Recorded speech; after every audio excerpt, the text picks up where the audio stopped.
kita akan perhatikan bagian firman Tuhan pada hari ini.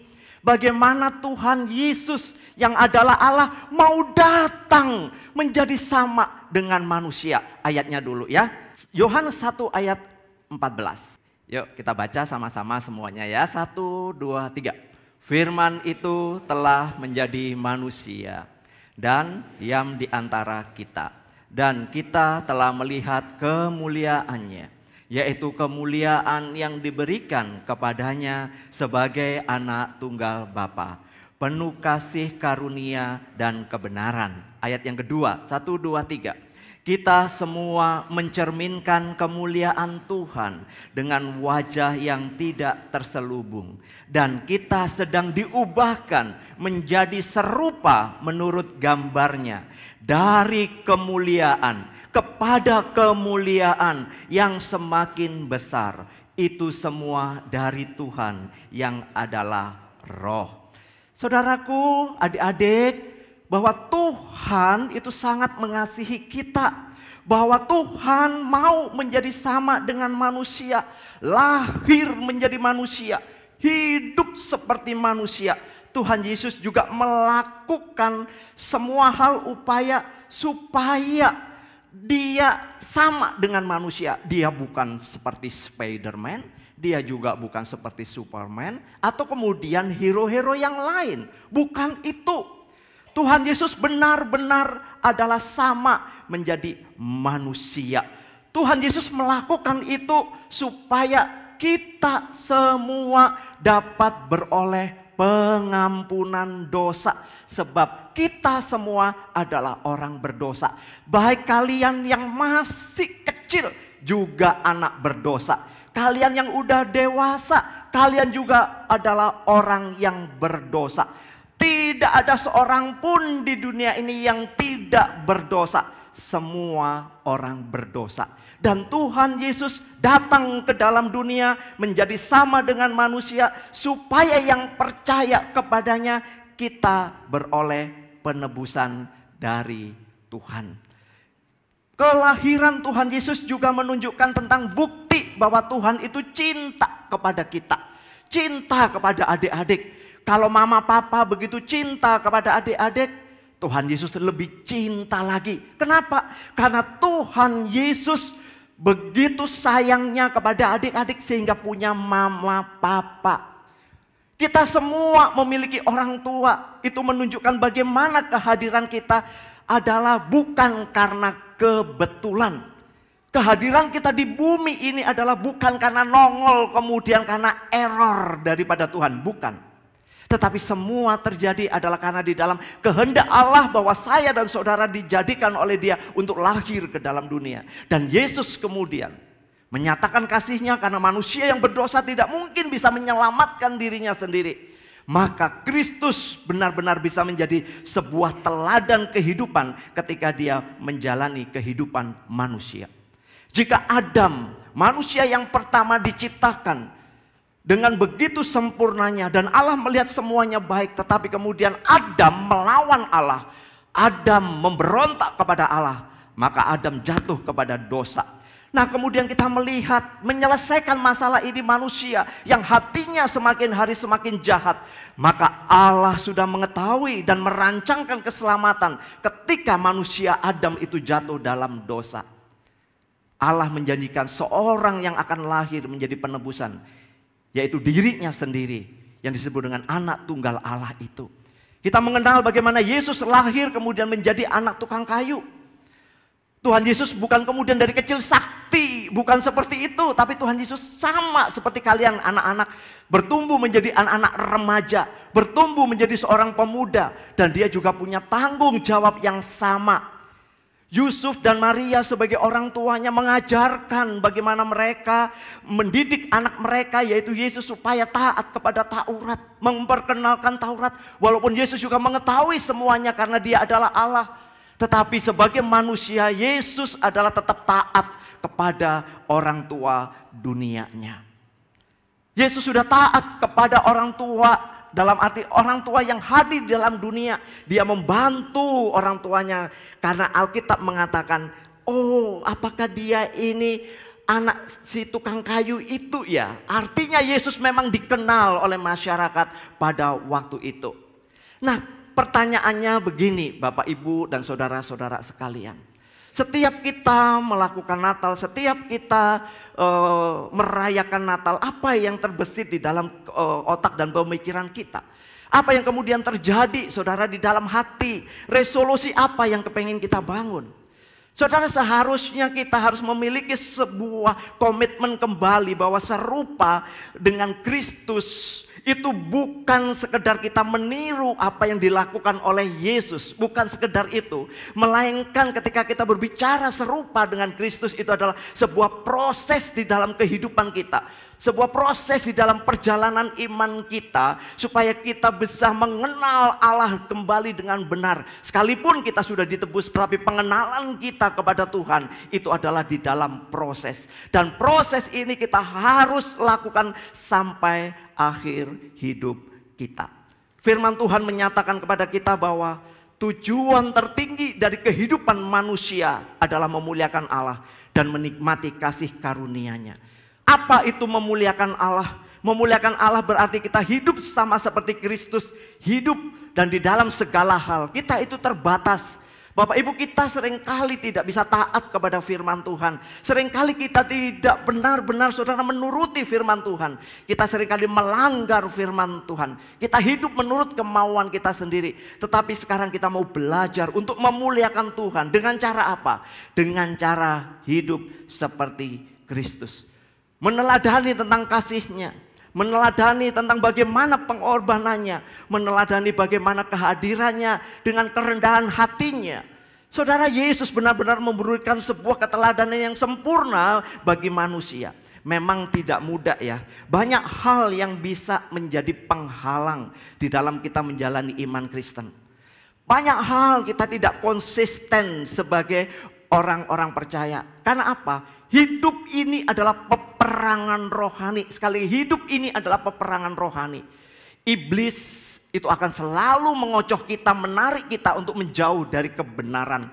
Dunia ini akan menarik kita untuk menjadi serupa dengan dirinya, yaitu dunia. Belum lagi kita punya pergumulan hidup yang sering kali membuat kita bertanya-tanya, apakah Tuhan memang ada dan mengasihi kita.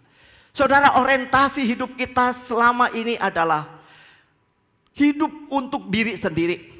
Orientasi hidup kita selama ini adalah fokusnya kepada kepentingan diri kita. Supaya kita itu merasa nyaman. Supaya kita itu kalau bisa menguasai semuanya. Bukan itu saudara. Di dalam sekali lagi, dalam segala keterbatasan kita ini, kita perlu terus mengandalkan Tuhan. Kita tidak pernah tahu apa yang akan terjadi di depan kita nanti. Saudara nggak pernah tahu perjalanan daripada anak-anak saudara pada saat hari ini. Karena mungkin kita sudah dipanggil Tuhan. Adik-adik juga nggak tahu apa yang akan terjadi yang masih sekolah minggu. Nggak tahu apa yang akan terjadi dengan dunia ini. Kalian yang remaja nggak tahu lagi tantangan yang terjadi 5 tahun, 10 tahun ke depan. Kita nggak pernah tahu. Disinilah kekonsistenan iman Kristen itu harus tetap terjaga. Natal kiranya menjadi sebuah momen penting bagi kita semua. Momen penting untuk apa? Mengambil komitmen serupa dengan Kristus. Mari kita jadikan tahun ini, Natal tahun ini menjadi satu doa pribadi. Tuhan, selagi aku masih punya kesempatan hidup, selagi aku masih diberikan nyawa, arti kehidupan, tolong saya supaya saya belajar untuk menjadi serupa. Proses menjadi serupa dengan Kristus itu harus dijalani dengan ketekunan, dengan kesetiaan, dengan ketundukan diri kepada Allah setiap hari. Karena Tuhan Yesus berkata, barang siapa mau mengikut aku, dia harus memikul salib. Dia harus menyangkal diri. Matius 16 ayat 24. Dan sekali lagi saudara, ketika kita merayakan Natal ini adalah momen penting bagi kita untuk mengevaluasi diri. Sekaligus juga mengoreksi hati dan pikiran kita. Saya mengajak kita bersama-sama, baik dari adik-adik sekolah minggu, adik-adik remaja, kaum muda, kita semua yang ada di tempat ini.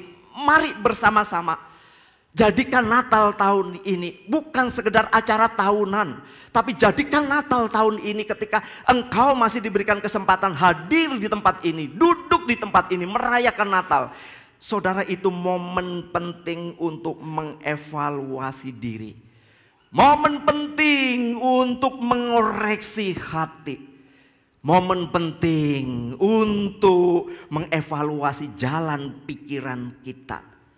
Sekali lagi, saya tidak pernah bosan untuk mengatakan bahwa hidup kita itu terbatas. Hidup saya terbatas. Waktu kita terbatas. Kalau Tuhan menghendaki, hari ini kita berpulang. Itu hanya satu kata saja, pulang. Maka kita akan pulang. Apapun aktivitas kita, apapun pekerjaan kita, apapun agenda-agenda yang mau kita kerjakan, kita ini adalah orang-orang yang terbatas. Namun jika Tuhan masih mengizinkan saya dan saudara ada di tempat ini sampai hari ini, dan mungkin kita diberikan kesempatan untuk waktu ke depan kita, bahkan mungkin beberapa tahun ke depan, puji Tuhan. Itu bukan karena saya, bukan karena saudara yang kuat untuk hidup, bukan. Tetapi itu adalah karena Tuhan ingin. Tuhan ingin agar kita mengalami transformasi diri untuk semakin menyerupai Dia. Berbenah untuk diri kita supaya kita dapat menggunakan setiap kesempatan untuk hidup menjadi berkat bagi orang lain. Saya selalu menekankan menjadi berkat bagi orang lain. Menjadi berkat bagi orang lain, saudara, tidak bisa datang otomatis. Tidak, sebuah proses.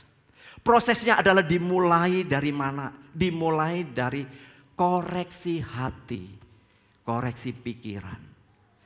Kalau kita hati dan pikiran sudah tertuju kepada Kristus, bahwa hidup ini anugerah daripada Kristus, maka saya akan menggunakan kesempatan hidup ini adalah untuk Kristus. Yang paling sederhana adalah di rumah. Orang di rumah paling tahu siapa kita, bukan? Orang di rumah tahu kelakuan kita. Keluarga kita tahu siapa pribadi kita ini yang sesungguhnya tahu. Inilah saatnya berikan perhatian dan kasih kepada orang-orang yang paling dekat dengan kehidupan saudara. Saudara mungkin perantauan di tempat ini, tidak ada siapa-siapa, tetapi saudara juga punya tempat kerja, ada rekan, ada komunitas. Jadikan komunitas itu adalah jadi berkat. Saudara berbicara tentang serupa dengan Kristus, bukan berarti saudara harus diam di gereja, masuk kemudian sekolah teologi, mempelajari Alkitab. Bukan itu. Kalau memang saudara dipanggil, ya itu panggilan saudara. Tetapi yang saya maksudkan adalah menjadi serupa dengan Kristus. Allah yang mulia datang ke dalam dunia, masuk ke dalam dunia yang hina ini, hidup sama seperti manusia. Saya dan saudara diajar menyerupai Kristus adalah untuk menghadirkan Kristus di mana saudara tinggal. Di mana saudara tinggal. Itulah yang sering kita sebut dengan kasih, yang saya khotbahkan di minggu yang ketiga kemarin. Saudara, saya dan saudara harus menjadikan diri kita, menuntut diri kita secara pribadi untuk mau berubah. Memang pergumulan saya dan saudara sama. Kita sering mau berhitung dengan Tuhan. Kita sering kali mau main-mainan dengan Tuhan. Kalkulasi dengan Tuhan. Kita berat hati untuk melakukan sesuatu seperti yang memang Tuhan kehendaki. Hati dan pikiran kita itu lebih tertuju kepada kalau itu menguntungkan saya, kalau itu sesuai dengan mood saya, kalau itu sesuai dengan keinginan saya, maka saya mau lakukan. Kita seringkali ketika mau dipanggil oleh Tuhan untuk mengerjakan sesuatu menjadi berkat bagi orang lain. Mungkin saudara terpanggil juga untuk pelayanan. Seringkali kita memakai aturan mainnya adalah aturan main kita. Ego kita, Sehingga pada waktu kita melakukan sesuatu, tujuannya adalah kita. Maka nggak heran kalau kita seringkali menemukan di gereja, para penata layan, pengurus ataupun majelis menggerutu, ngomel, bersungut-sungut dengan apa yang dilakukan. Seringkali orang akan mengatakan, itu bukan tugas saya, itu bukan pekerjaan saya. Itu bukan saya, bukan tanggung jawab saya cuma dikasih ini saja. Saudara mungkin saudara akan menyalahkan sistem, saudara mungkin menyalahkan teman, menyalahkan seseorang. Saudara merasa tidak nyaman. Pernahkah saudara kita berpikir ketika Kristus datang ke dalam dunia, ketika Bapaknya mengatakan, anakku kamu turun ke dalam dunia menjadi penebusan. Saudara pernah nggak memikirkan itu ketika Yesus kemudian berkata kepada Bapaknya, Bapa, itu bukan urusanku, bukan kewajibanku, bukan tugasku. Saudara, tidak demikian. Allah Bapa merelakan anaknya, dan anaknya mau datang, taat, bahkan taat sampai mati di atas kayu salib. Anaknya itu rela mengosongkan dirinya menjadi seorang hamba, supaya Bapaknya itu dipermuliakan. Ketaatan Kristus inilah saudara, ketundukan Kristus inilah saudara, yang seharusnya menjadi keteladanan kita di dalam kita merayakan Natal pada saat hari ini. Jangan pernah hitung-hitungan sama Tuhan. Sebab hidup saudara ada di tangan Tuhan. Kalau hari ini Tuhan boleh percayakan sesuatu kepada saudara untuk kemuliaan Tuhan, kerjakan. Jangan pernah tunda. Karena itu adalah kesempatan anugerah bagi saudara. Saudara, hal ini hanya bisa terjadi. Saya bisa menjadi serupa dengan Kristus. Saya menuntut diri, berkomitmen. Hanya satu yang saudara harus lakukan, yaitu melekat kepada firman-Nya. Kalau saudara tidak melekat kepada firman Tuhan, maka ini akan menjadi perangkap agama kita. Hanya mengikuti ajaran agama, tapi kita tidak pernah mengalami sebuah transformasi. Gak pernah mengalami perubahan. Berapa banyak di antara kita? Berapa banyak di antara kita yang sudah sekian lama merayakan Natal, yang sudah sekian lama ikut acara gereja? Berapa banyak saudara juga hidupnya jauh semakin hari semakin baik. Semakin mengenal Kristus, semakin melayani, semakin menunjukkan kasih kepada orang lain.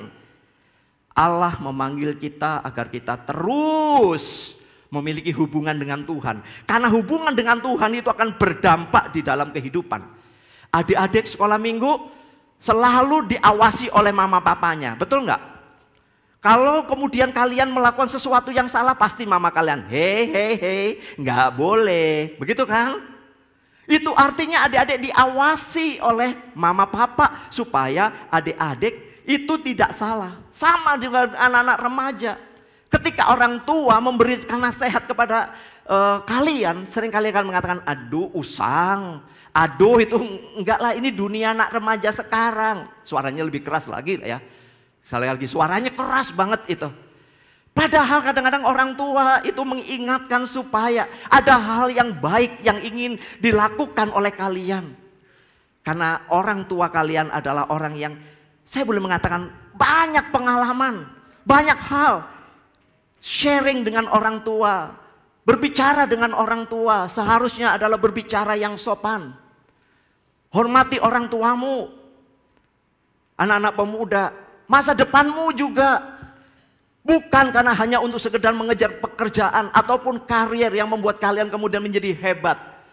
Tapi ingat, umurmu jangan pernah berpikir panjang. Anak muda jangan pernah berpikir umurmu bisa sampai 50 tahun lagi, 100 tahun lagi, itu adalah berkat Tuhan kalau kalian bisa. Hidup kalian juga adalah terbatas. Nah disinilah saudara-saudaraku, saya ingin mengatakan bahwa Allah memanggil kita bukan untuk sekedar menyesuaikan diri dengan kehidupan baru kita, tapi jauh lebih dalam lagi agar kita terus memiliki relasi dengan Tuhan, dan perubahan itu harus terjadi. Perubahan itu harus terus terjadi di dalam kehidupan saya dan saudara.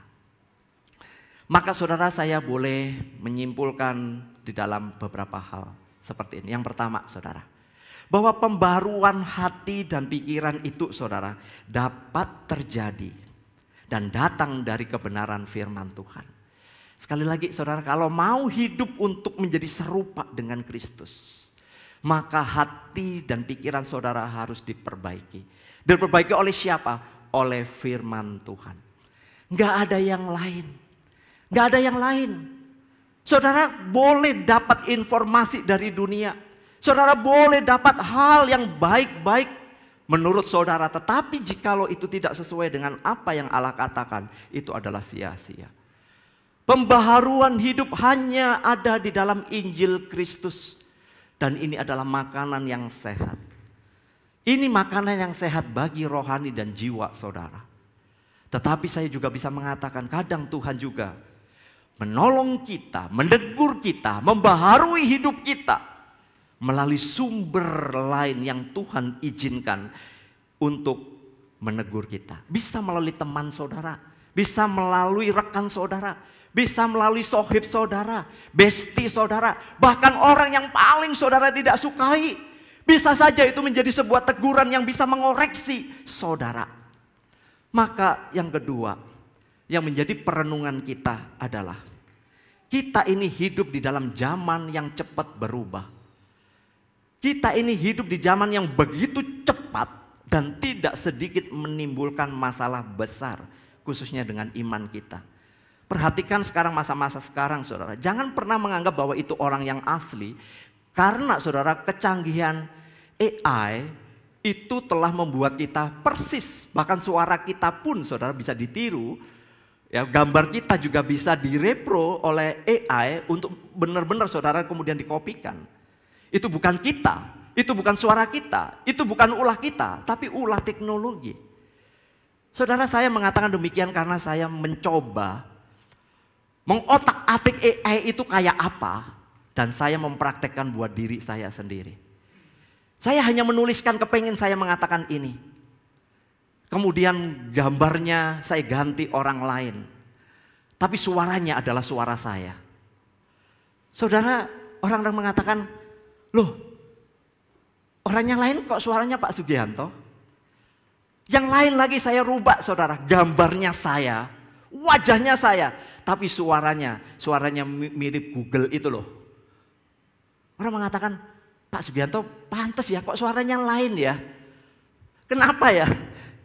Saudara, lalu kemudian saya mengatakan ini AI, itu bukan saya. Itu bukan saya. Kita ini selalu diperhadapkan dengan zaman yang cepat berubah. Khususnya saudara itu akan mempengaruhi iman kita. Generasi sekarang adalah generasi yang saya mengatakan saudara sering kali hanya mandek kepada urusan sukses menurut dirinya. Sukses menurut ukurannya kalau dia berhasil pekerjaan, punya dapat duit, bisnisnya lancar, orientasinya selalu itu tetapi hatinya kosong. Maka dapat dikatakan peperangan rohani yang terjadi seringkali anak-anak muda itu menjadi lunglai. Maka siapkan generasi, saya titip buat para orang tua yang hari ini mengajak anak-anaknya untuk ikut Natalan tempat ini. Didiklah anakmu bukan karena sekedar smart, pinter. Saudara bangga anakmu umur 5 tahun bisa bahasa Inggris karena lahirnya memang di Inggris, begitu ya maksudnya ya. Bukan itu maksud saya, pinter semuanya saudara bangga. Wih anakku pinter loh, pinter hebat. Saudara lupa satu hal, apakah anakmu pinter di dalam mengenal Tuhan? Jangan pernah loloskan ini. Sekarang tugas orang tua adalah didiklah anak itu di dalam kebenaran firman. Karena itu modal bagi masa depan anakmu. Karena disitulah sumber berkat. Kalau saudara sekarang menjadi orang tua mengatakan, iya benar anakku muda sekarang sulit untuk mengerti firman Tuhan. Hidupnya menjadi praktis. Bahkan seringkali hidupnya menjadi ateis. Saudara jangan pernah berkecil hati, doakan. Supaya waktunya tiba anak itu benar-benar mengerti akan kebenaran firman Tuhan. Yang terakhir saudara, saya dan saudara itu perlu untuk selalu sekali lagi menuntut diri. Karena saya dan saudara adalah garam dan terang. Itu identitas kita. Ini identitas kita semua. Garam bisa kehilangan rasa. Terang bisa cahayanya menjadi redup. Yang menunjukkan bahwa saya dan saudara bisa stuck. Hati saya bisa dingin kepada gereja. Minggu yang lalu saya pernah mengatakan bahwa semakin kita tahu kebenaran firman mungkin bisa saja membuat saudara semakin tidak cinta Tuhan. Tetapi menjadi seorang Farisi dalam arti saudara, kita hanya tahu knowledge pengetahuan, tetapi hati tanpa pernah ada kasih yang nyata. Tapi saudara mengatakan hati saya penuh kasih kepada orang lain, belas kasihan. Tapi saya mengatakan engkau belas kasihan kepada orang lain. Oke, itu baik, tetapi engkau mendasarinya supaya orang lain melihatmu adalah baik. Bukan karena ada firman Tuhan yang ada dalam hatimu yang memang mengubahkan hidupmu. Ingat satu ayat ini saudara. Ayat yang tadi kita bacakan bersama-sama. Yaitu kita semua mencerminkan kemuliaan Tuhan. Mencerminkan, saya saudara mencerminkan kemuliaan Tuhan. Dengan wajah yang tidak terselubung. Dan kita ini sedang diubahkan menjadi serupa menurut gambarnya. Dari kemuliaan sampai kemuliaan. Saudara, saya suka sekali terjemahan ini. Dari kemuliaan sampai kemuliaan. Itu semakin besar. Itu semua dari Tuhan yang adalah Roh. Prakteknya sederhana begini. Apakah orang di rumah itu wajahnya seperti kemuliaan Tuhan enggak hari ini? Saudara dilihat oleh pasangan saudara, anak saudara, anak-anak lihat papa mamamu. Apakah melihat wajah orang tua yang atau wajah keluarga kalian adalah keluarga yang mencerminkan Kristus atau tidak? Boleh lihat pasangannya. Pak, senggol. Kamu seperti Kristus? Enggak, kamu seperti macan. Saudara mengatakan, oh wajahnya penuh kasih karunia, dipenuhi oleh Roh Kudus. Saudara nyenggol. Enggak. Roh kuda itu Pak. Enggak, kena diatur. Enggak bisa. Oh, wajah kemuliaan yang penuh kasih, pengampunan, hidup sopan. Itu enggak. Bawelnya Pak. Makanya saya itu senang pakai headset Pak. Daripada dengerin omelan-omelan itu. Saudara, orang yang paling dekat tahu wajahmu mencerminkan Kristus atau enggak. Dari kemuliaan sampai kemuliaan.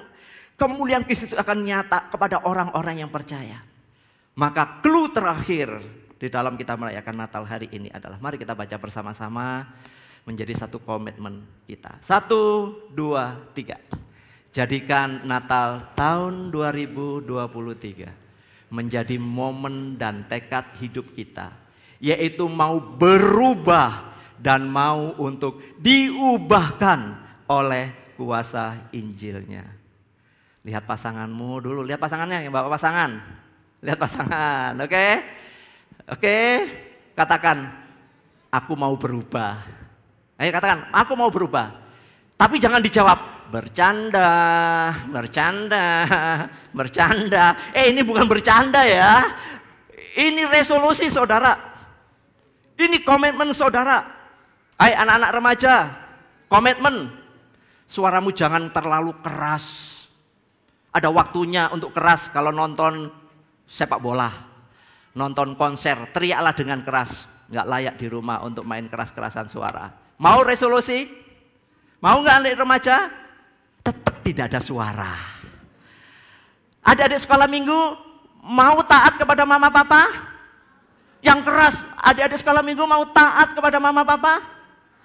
Katakan, aku mau berubah. Ayo. 1, 2, 3. Aku. Oke, beri tepuk tangan buat adik-adik ya.